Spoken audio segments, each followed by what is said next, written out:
The rain in Seoul didn't wash things clean. It merely made the neon lights bleed into the asphalt, turning the city into a watercolor painting of electric blues and bruised purples.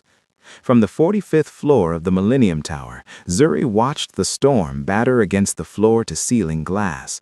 The glass was thick, bulletproof, and soundproof, a perfect metaphor for her life over the past year. In her hand, a small plastic stick felt heavier than the antique bronzes she used to restore at the National Museum. 2 lines, stark, pink, and undeniable. Zuri's breath hitched, fogging the glass in front of her. She wasn't shaking, she was too stunned to shake. She was a woman of logic, a curator of history who believed in preservation and order, but the chaos blooming in her womb defied all the careful calculations she had made since arriving in Korea 3 years ago. She walked to the bathroom, her bare feet sinking into the plush white expanse of the carpet. She opened the medicine cabinet. There they were, her birth control pills. The blister pack was circular, marked with the days of the week. She had taken them religiously. She never missed a day. Min-ho knew that. He was the one who reminded her, the one who would hand her the glass of water with that faint, adoration-filled smile that used to make her knees weak. Zuri popped one of the pills out into her palm. She looked at it closely. It looked identical to the ones she had always taken, but then she crushed it between her thumb and forefinger. It crumbled too easily. It was chalky. A cold dread, sharper than the winter wind off the Han River, sliced through her. She tasted the powder. It wasn't the bitter chemical taste of hormones. It was sweet, folic acid, sugar. The sound of the front door unlocking echoed through the massive penthouse. The biometric scanner beeped, a cheerful sound that announced the arrival of the most dangerous man in Seoul. Kang Min-ho, the heir to the Kang Syndicate, a logistics empire that moved everything from microchips to munitions across the Yellow Sea. Zuri stayed in the bathroom, gripping the marble counter. She heard his footsteps, heavy, deliberate, expensive leather hitting imported hardwood. "Zuri?" His voice was deep, a baritone that usually wrapped around her like warm velvet. Tonight, it sounded like the closing of a prison gate. "I'm home. I brought those persimmons you've been craving." She didn't answer. She walked out of the bathroom, the plastic stick still clutched in her hand like a weapon. Kang Min-ho stood in the center of the living room, loosening his silk tie. He looked impeccable, as always. His suit was tailored to accent the breadth of his shoulders. His jet black hair swept back, revealing the sharp, predatory angles of his face. When his eyes landed on her, they softened instantly. It was a terrifying transformation, how a man who ordered executions before lunch could look at her with the devotion of a saint. "Jagia," he started, stepping forward. "What's wrong? You look pale." Zuri raised her hand, showing him the test. Min-ho stopped. He didn't flinch. He didn't look surprised. He didn't look at the test with the panic of a man caught in an accident. He looked at it with satisfaction. "You knew. You knew. My pills. They aren't pills."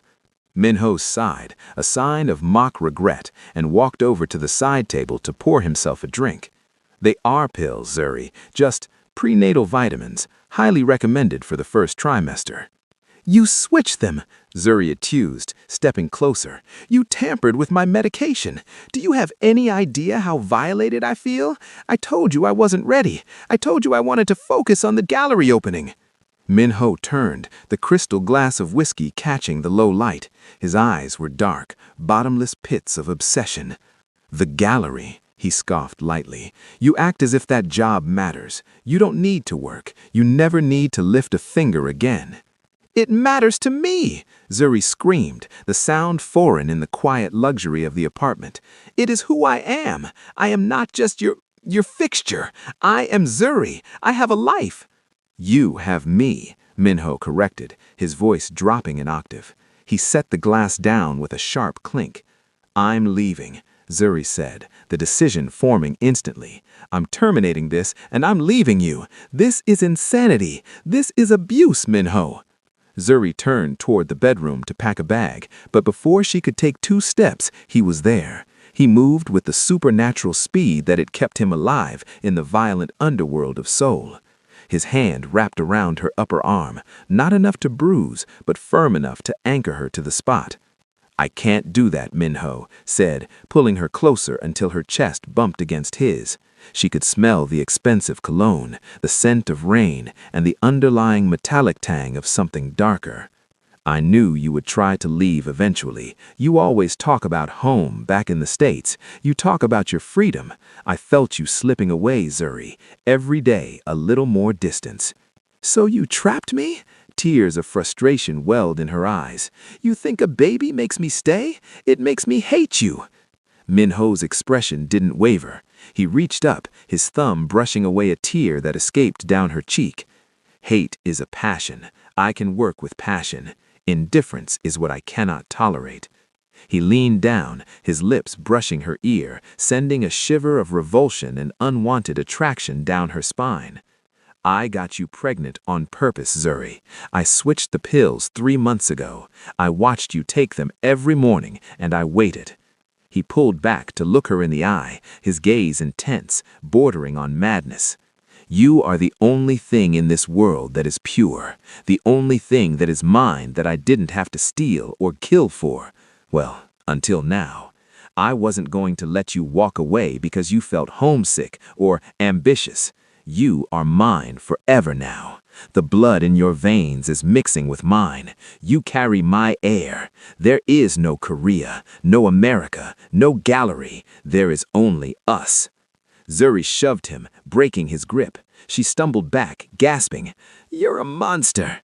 "I am a king," Minho corrected, adjusting his cuffs. "And you are my queen, and queens do not run away.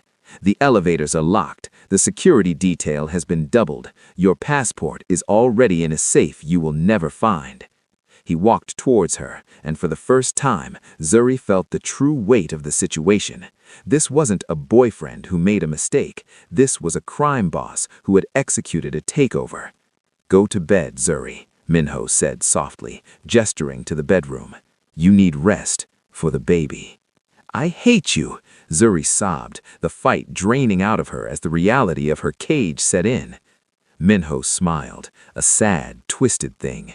"I know, but you'll learn to love me again.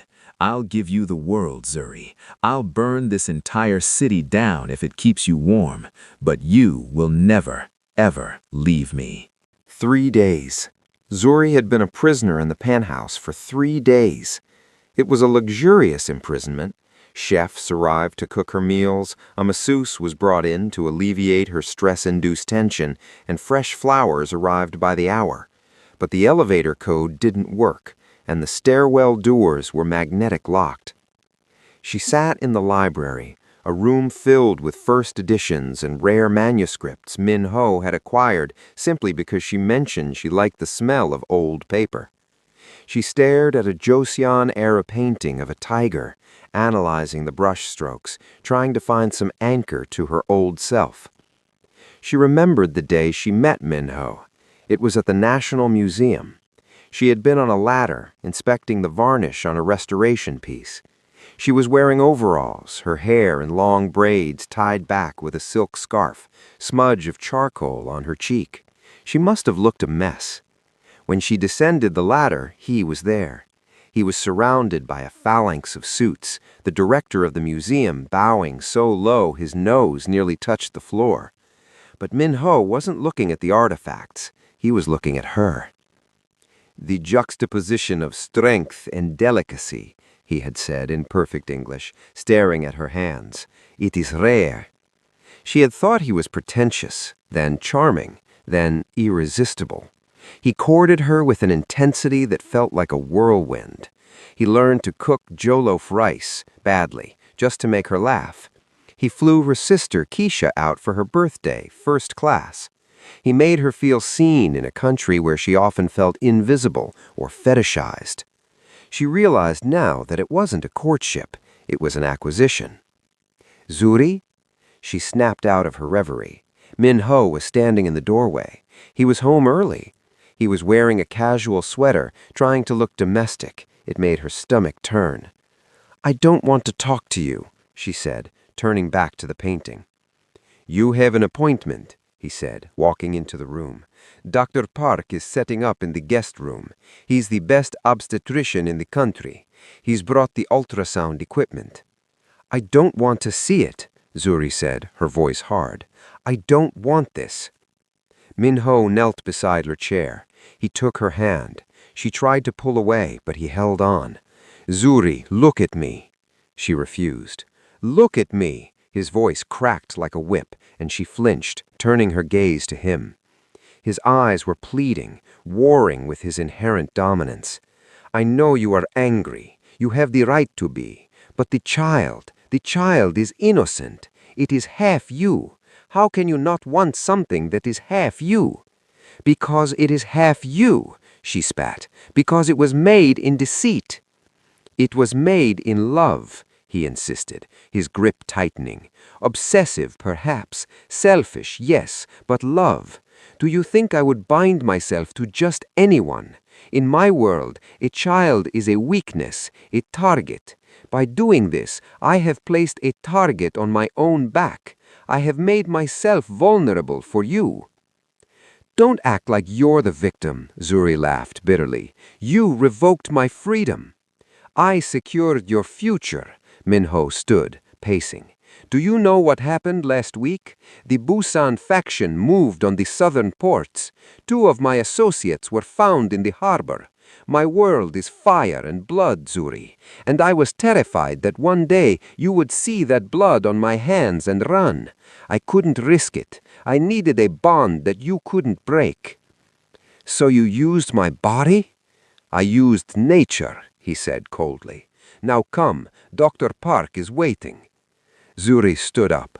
She felt trapped, not just by the walls, but by the biology inside her. She walked into the guest room, which had been converted into a sterile medical suite.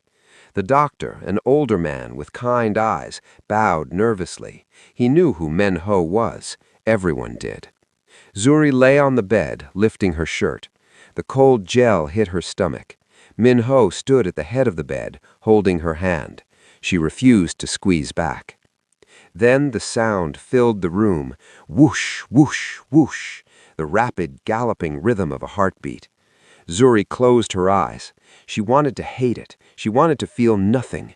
But a traitorous tear leaked out. It was life, a life she had created. Strong, Dr. Park murmured. Very strong heartbeat. 8 weeks. Minho was staring at the monitor, his face transformed. The ruthless mob boss was gone, replaced by a man looking at a miracle. He squeezed Zuri's hand, lifting it to his lips to kiss her knuckles. Do you hear that, Zuri? That is our forever. Zuri looked at the screen, a tiny gray smudge. It didn't look like a trap. It looked like a promise, and that terrified her more than Minho's gun ever could. Because she realized, with a sinking heart, that he was right. She couldn't leave now, not with this inside her. Later that night, Minho sat on the edge of the bed. Zuri was feigning sleep. I know you are awake, he said into the darkness. I have a gift for you. He placed a small box on the nightstand. I know I took your choice. I will spend the rest of my life making it up to you. But never ask to leave me, Zuri. Ask for the moon. Ask for the head of my enemies. Ask for a diamond the size of a fist, but never ask for the door. He leaned down and kissed her forehead. Sleep well, my love. When he left, Zuri opened her eyes. She reached for the box. Inside was a necklace, a heavy, solid gold chain with a pendant. It was a bird, a swallow, encrusted with black diamonds. A bird, but the chain was heavy. It was beautiful, but it was a collar. She clasped it around her neck, the cold metal settling against her skin. She walked to the window and looked out at Seoul. The city lights blinked back at her. Somewhere out there she had a life, but in here she had a dynasty growing in her belly. She touched the glass. You win, Minho, she whispered to the reflection, for now. The second trimester brought a respite from the nausea, but an increase in the tension. Zuri's belly was beginning to show, a subtle curve beneath her silk dresses. Min-ho treated her like she was made of spun glass. "I need to go out," Zuri announced one morning at breakfast. "I am going insane in here. I need to see the sky without looking through glass." Min-ho looked up from his tablet. He hesitated. "It is not safe, Zuri. The situation with the white tigers is complicated." "I don't care about your wars," Zuri said, slamming her herbal tea down. "I am not a prisoner. If I am your queen, as you say, then let me survey my kingdom." Min-ho studied her. He saw the defiance in her jaw, the same defiance that had drawn him to her. "Fine, but we take the armored SUV, and you stay by my side." The air outside tasted of exhaust and roasted chestnuts. It was autumn, and the ginkgo trees were dropping yellow leaves like gold coins. They went to a private park owned by the Kang Corporation. It was secluded, surrounded by high walls and security guards who pretended to be gardeners. Zuri sat on a bench, breathing in the cool air. Min-ho stood a few feet away, on the phone, speaking in rapid-fire Korean. His tone was lethal, contrasting with the peaceful setting. Suddenly, the air shattered. A motorcycle engine roared, not from the street, but from the park entrance. The gate crashed open. 2 bikes skidded in, the riders clad in black helmets. "Zuri, get down!" Min-ho didn't scream. He barked the order with military precision. He moved before she could process the threat. He tackled her, covering her body with his own as the sound of suppressed gunfire twip-twip-twipped into the bench where she had just been sitting. Min-ho pulled a gun from his coat. Zuri hadn't even known he was carrying it. He fired back, 3 controlled shots. 1 cyclist went down, the bike skidding across the grass. The security detail swarmed, returning fire. "Stay down," Min-ho growled, his hand pressing her face into the dirt. She could feel his heart hammering against her back, not with fear, but with adrenaline. It was over in seconds. The second cyclist fled. The silence that followed was deafening. Min-ho pulled her up, checking her frantically. "Are you hit? Zuri, answer me." She was shaking. "No, I'm fine." He looked at her, his eyes wide, pupils dilated. Then he looked at the fallen assassin. His face hardened into a mask of pure, unadulterated cruelty. He walked over to the man on the ground, who was groaning. Min-ho kicked the gun away and stomped on the man's knee. The crack was sickening. "Min-ho!" Zuri screamed. He ignored her. He leaned down, grabbing the man by the helmet. "Who sent you? Was it Choi?" The man spat blood. Min-ho didn't hesitate. He drew his gun again. "Min-ho, don't!" Zuri ran to him, grabbing his arm. "Don't do this in front of me, in front of our child." Min-ho froze. He looked at Zuri, then at her stomach. The rage in his eyes slowly receded, replaced by a cold calculation. He signaled to his head of security. "Take him to the warehouse. I want answers." He hoisted his weapon and turned to Zuri. He scooped her up into his arms, ignoring her protests. "We are going home. This is why I keep you locked up. This is why." Back in the penthouse, Zuri sat on the bed while Min-ho cleaned a small scrape on her elbow. His hands were shaking now. "I almost lost you," he whispered, his voice sounding broken. "If that bullet had been 3 inches to the left." "But it wasn't," Zuri said softly. She looked at him, really looked at him. He saw the scars on his knuckles, the exhaustion in his eyes. She realized that his cage wasn't just to keep her in. It was to keep the monsters out. And he was the biggest monster of them all, standing guard at the gate. "Min-ho," you asked, "why did you choose this life?" He paused, dipping the cotton in antiseptic. "I didn't choose it. My father was the boss. My mother, she was a woman he took, much like I took you. But she hated him. She left him when I was 5. She left me behind." Zuri softened. "She left you?" "She ran back to America. She couldn't handle the life. My father told me she died. I only found out the truth when I was 20. He looked up, his eyes wet. "I swore I would never be like him. I swore the woman I loved would never leave me behind." "So you became him to keep me?" Zuri asked, the tragedy of it settling over her. "I became better than him," Min-ho said fiercely. "He ruled by fear. I rule by power. But with With you, I am just a man who is terrified of the dark." He rested his forehead against her stomach. "I know you hate me," he whispered, "but please, Zuri, don't leave me. Use me, hate me, but stay." Zuri placed her hand on his head, her fingers tangled in his thick black hair. The anger was still there, but it was mixing with something else. Understanding, or perhaps Stockholm Syndrome, or maybe just a primal realization that in a world of wolves, she had married the alpha. "I'm not going anywhere, Minho," Zuri said quietly. "You made sure of that." He looked up, hope fragile in his eyes. "But things change," Zuri asserted, her voice gaining strength. "If I stay, I am not a prisoner. I am a partner. I want to know everything, the threats, the business. If I am to raise this child in your world, I need to know where the landmines are." Minho stared at her, awe spreading across his face. He kissed her palm. "As you wish, my queen, as you wish." 7 months. Zuri felt heavy, her body swollen with the life inside her. She stood before the mirror in a black silk gown that hugged her curves. Tonight was the lunar gala, the most important event in the Seoul social calendar, and it was her debut as Mrs. Kang. They had married in a private ceremony a month ago. No guests, just the judge and Minho's top lieutenants. It was a formality to secure the child's legitimacy, Minho had said, but Zuri knew it was the final lock on the door. But tonight, she didn't feel like a prisoner. She felt like a weapon. She walked out into the living room. Minho was waiting. He stopped breathing for a moment.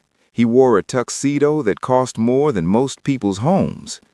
"You are devastating," he said, offering his arm.